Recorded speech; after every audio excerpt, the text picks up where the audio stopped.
hill, near a wood, where nobody goes. up a track, Through a gate, the food forest grows, with secrets and treasures for everyone's pleasure, and Rob's discovery.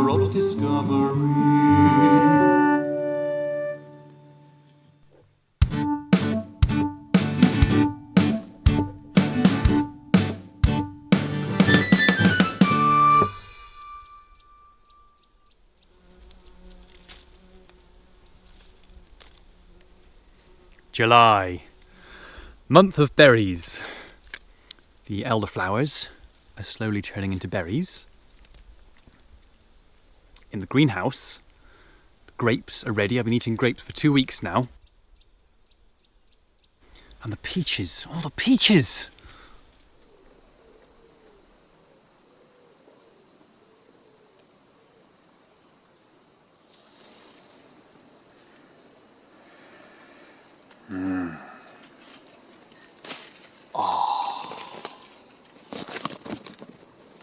First peach of the year.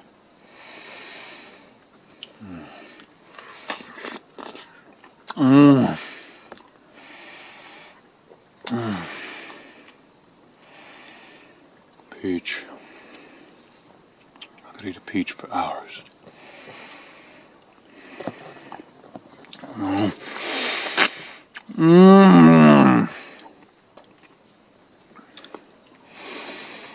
That's so sweet. So very sweet.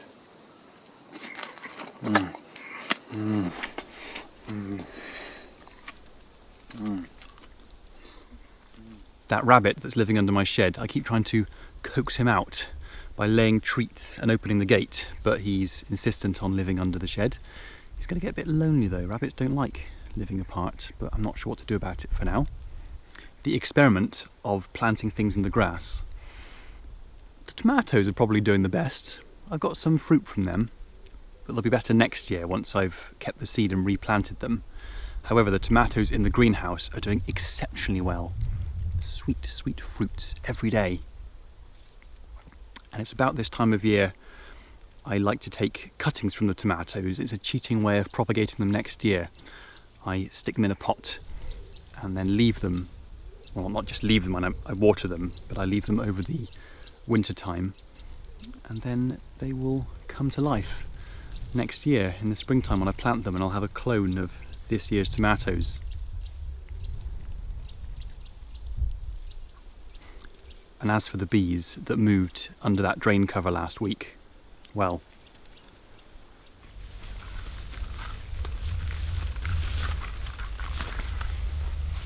last week some bees that came from my hive moved into this drain under the cover, and for the last couple of days I've seen no activity whatsoever, and I can't see or hear any bees now.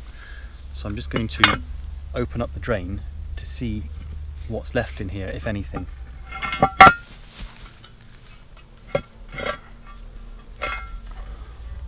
Ah, there's some comb there that has some pollen in it, so they were working hard. Aha!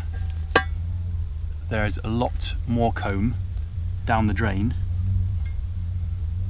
and I suspect what's happened, the bees thought this was a perfect home, but the metal of the drain cover heated up in the summer sun and melted off the comb, and it dropped 6 feet down there. That's probably why the bees aren't here. I see no dead bees though, so they must have all got out alive and moved on somewhere else. Well, I'll put this back together and sneak away. I wasn't ever here. Shh.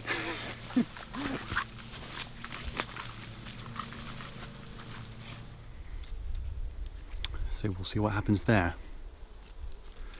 I'm picking black mulberries at the moment. It's better to eat things in season if you can, because, well, that's the time they're meant to be eaten and do you the most good. And it's probably better to eat them raw, but I'm inundated with berries galore. So I must try to make a food forest pie. I think I feel a song coming on. So I must try to make a food forest pie.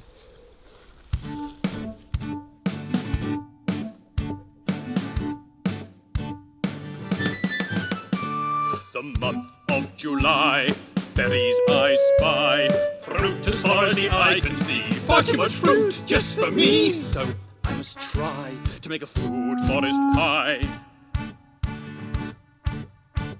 You start with the dough, the egg and flour and fat. Mix it up and roll it until it's pleasingly flat. Preheat the oven and line your dish with a pastry. My pie bird will agree, this pie is going to be tasty. Raspberries and cherries and blueberries and strawberries and gooseberries and juneberries and mulberries and rhubarb.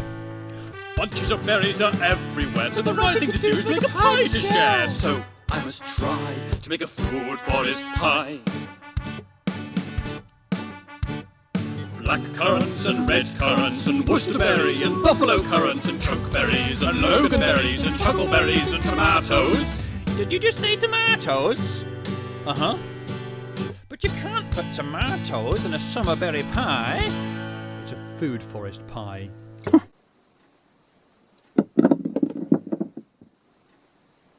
It's probably better to eat them raw, but I'm inundated with berries galore. So I must try to make a food forest pie.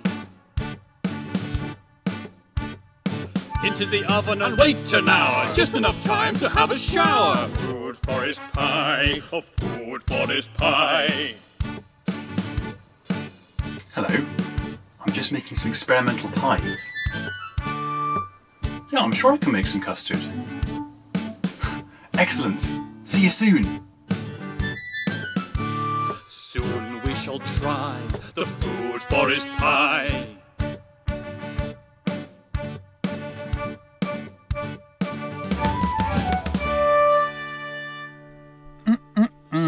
That is a good forest pie. I probably won't put tomatoes in it next time though. I got a bit carried away that time. Even so, that is just the thing I need to give me the energy to do some scything next.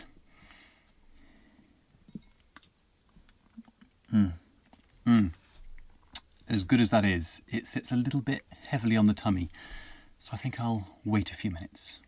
Even so, food forest pie! Ha ha! Ha ha! I don't know.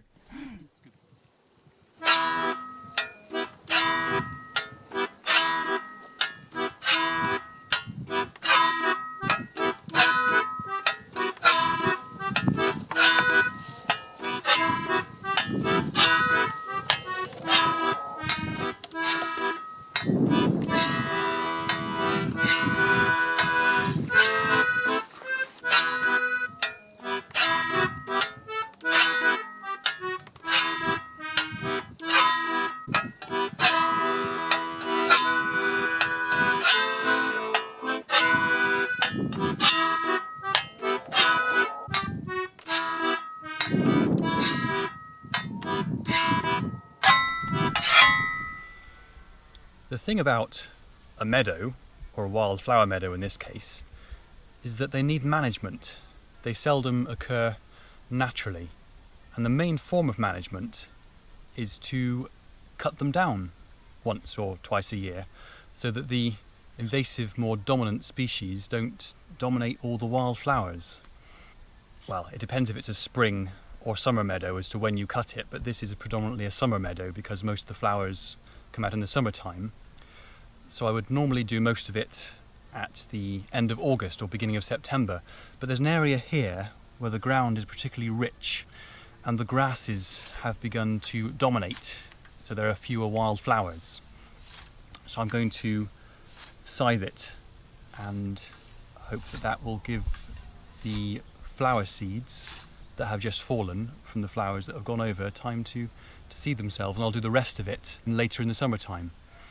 I mentioned before that I've dedicated about an acre of this forest garden plot to wildflower meadow around the periphery of the forest to be, where it's lighter and there's more sunlight and where the soil is porous. I'm not going to try and enrich it.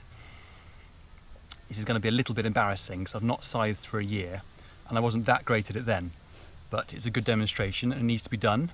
And I don't really want to use power tools because I will blitz all the wildlife in the grasses and flowers, and if I do it this way it will disturb the insects as little as possible.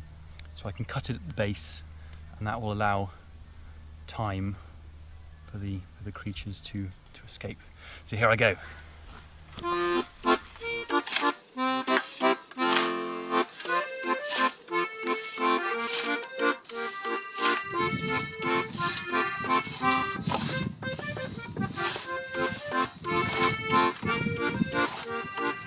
Scythe the grass, scythe along, I wish I knew a scything song. I probably should have been less lazy and woken up early in the morning in the cool of the day to do this. It's really, really hot at the moment. I don't think I could do much more. But yeah, mind your legs. But don't worry, I won't get you really. It's fine. Scythe the grass, scythe along, I must learn a scything song.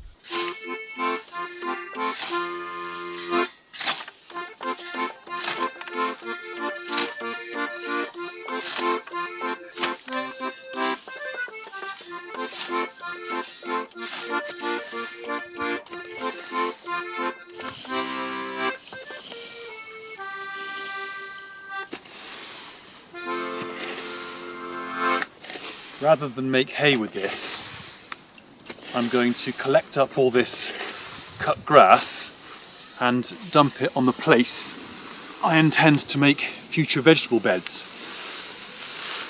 There, in this case, I'm just going to collect it and let it rot down, and I'll keep doing that with the meadow areas each year, and then in 3 or 4 or 5 years' time I should have a nice mound of rotted grass I can cover up and start planting things in. Well, that's a few feet done. Another acre to go.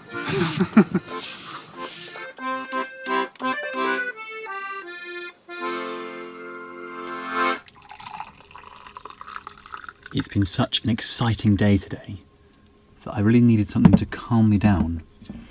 So I've just been into the greenhouse and I picked a few leaves from my lemon verbena plant and I've made tea from it.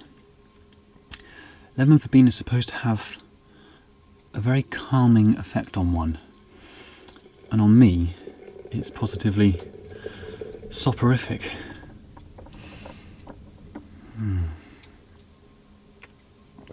It's delicious and lemony too. I wouldn't want to operate heavy machinery after that.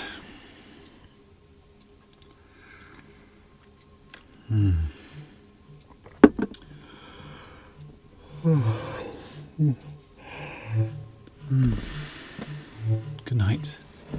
Soon we shall try.